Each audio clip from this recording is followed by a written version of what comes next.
This is a 2026 Chevy Colorado Trail Boss. And I gotta answer the question, was I wrong about this truck? I'll let you know at some point in this video.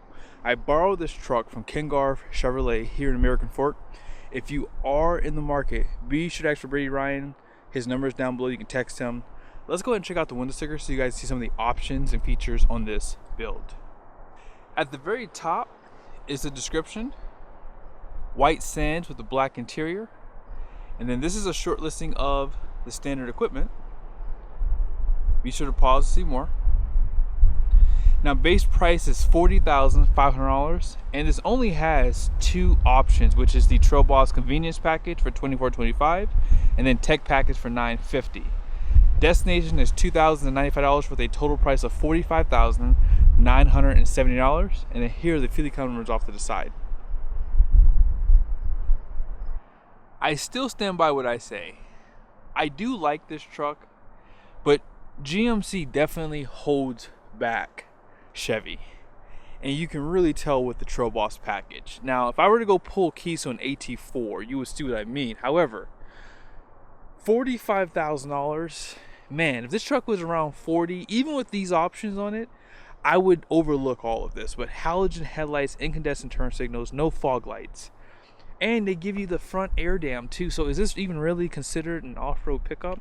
I'm just joking, obviously it is.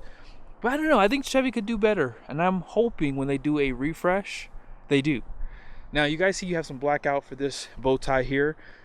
360 or HD surround was an option, this truck has it. Trail Boss badge is right there. I like this gray accent on the front end too. Kind of helps a little bit. And it has a wide stance. Recovery hooks are down below here on both sides.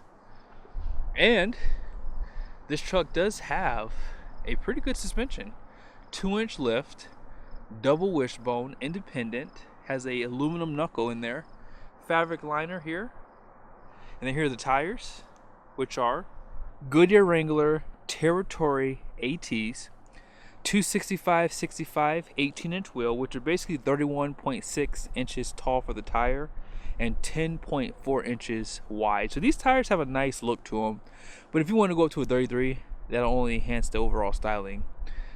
Plastic for the liner, and to go with these off-road tires, you do have some skid plates down below. Hopefully you guys can see a little bit of protection down there. And I have to point out the hood. I do like the styling on this hood. White sands is the color for black. I'm just telling you now, it just hits for sure. No running board, no rock rails on this one. Black mirror caps, more cameras to help make up that 360. I'm shocked they didn't just do a blackout for this too. Blind spot alert is there. No smart key system. Also, here's where we're gonna fill up at. And then out back, you have 4 leaves in that main pack, E-coated frame, and they give you a liner. Okay, all right, I see you. Trail Boss with the steps built into the back bumper with those parking sensors. Incandescent tail lights on this one too. Backup camera. And you have a receiver hitch here. No off-road spare tire. This truck's gonna have a 342 rear with a locker. Assisted tailgate.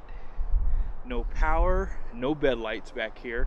Up top you do have a manual glass, incandescent lights, and I do like that they still give you this storage. I believe the half-ton trucks are gonna get this for that 2027 model year, by the way.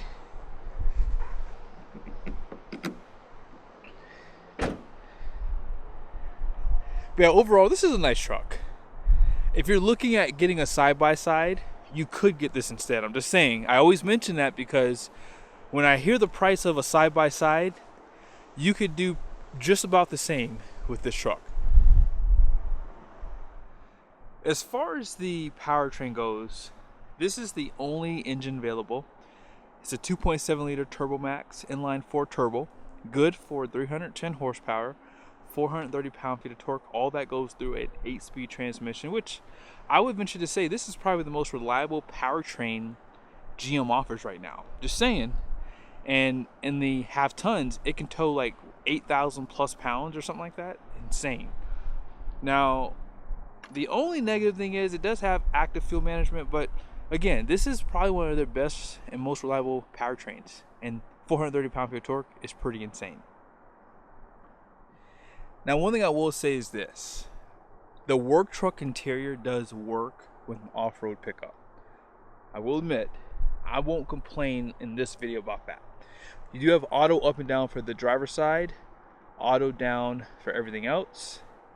This power seat, which is a 10-way because lumbar is power 2, this was an option, but you can control the front and back of this bottom seat cushion, and I like that. Also, heated leather wrapped steering wheel was an option, and I would definitely pick that package just for this. I hate vinyl steering wheels. I hate them. Now let's see here.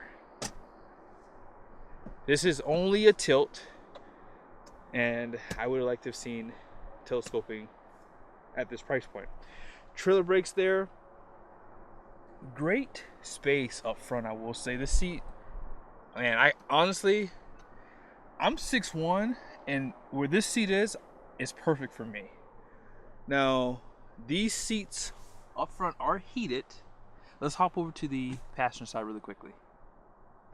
On this side, manual seat. When you step in, it's pretty easy to get inside the truck without the running boards.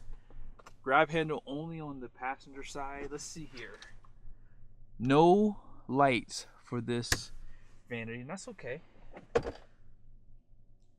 You see this right here? Dual climate control.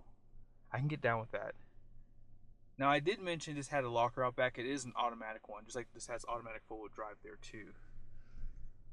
Inside this center storage, there is a 12-volt power plug in there. Oop, I put it back in the wrong way. There it is. I figured it out. And there's a button that you push for that. Cup holders in the center, electronic parking brake. This is your lane keep assist, caution lights, auto stop start can be disabled, wireless charger, that was an option too, and then you have 2 USBs. I don't see any more up front. And I never share this way. This is how you open and close the air. Then you can just position it wherever you want it, basically. That doesn't look to be an auto dimming mirror, and it's not. Now out back, let's see. Can I sit behind this seat here? And I can. There is a hump in the center. Air vents are back here. Wow. Can't get that on that Ford Ranger. And then there's no power right there. Cup holders. A little bit of storage below the seat. But you see it does have a 60/40 bench. And I'm stuck in here. Hold on one second. This has the child lock on it. So I couldn't open the door. Now if you want to see under the seat on this side, there it is. There's no armrest in the center back here. That may not be a big deal for some people. Alright, let's go ahead and hop back over to the driver's seat.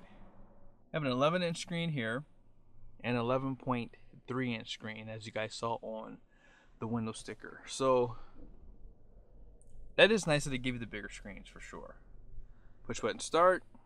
Now, one thing I like about the Colorados, and this is not something you can get on the HD or even the half tons, is the vehicle status. Now I'm sure they're going to be getting this really soon.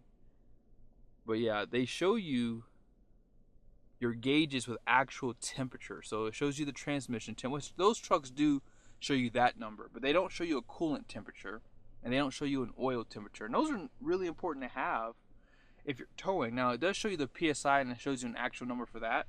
Your trip information is also tucked away inside of here. And another menu that's important for this truck is the off-road page, because it does show you, like, this is your Baja menu. So it shows you some of your G-forces, steering and transfer case. Also, it shows you a compass. It shows you we're pointing south. Altitude, terrain menu here. So pitch and roll, tire pressure. Also, you have an overlander. Drive. I guess this is not a drive mode, but this is like a menu. Compass again, and it shows you a lot of nice information inside of here. If you go back to home,